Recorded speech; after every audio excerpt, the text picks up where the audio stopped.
भक्त के कहाँ बनिए कृष्ण कन्हैया जी फिर आई कलयुगों में रहुआ पर रूप देखाई। धर्म के पल्ला जवन झुक रहा बा अधर्म होला भारी हो रहा बा।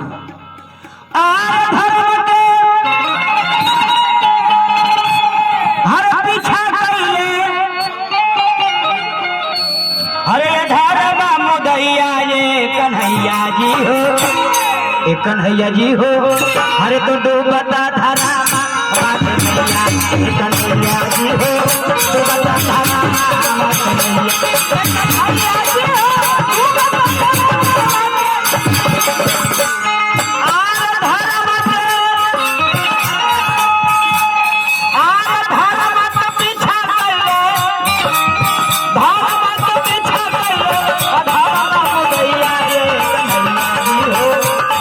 कन्हैया जी हो डूबता धारा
भेल भैल रामायण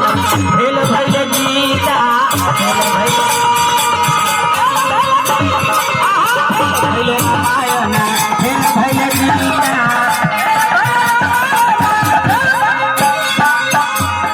भेल भैल रामायण भेल भैल गीता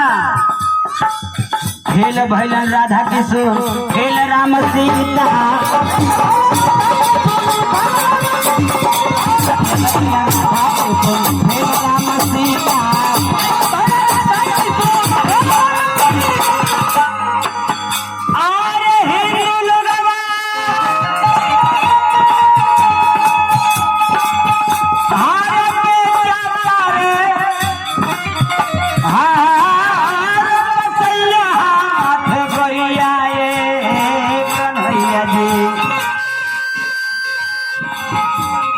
आज कसाई के बा गाय लेवे वाला के बेचे वाला अरे हिंदू लगवा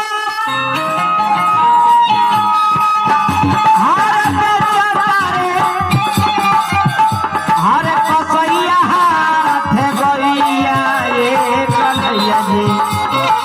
कन्हैया जी हो कन्हैया जी हो बता था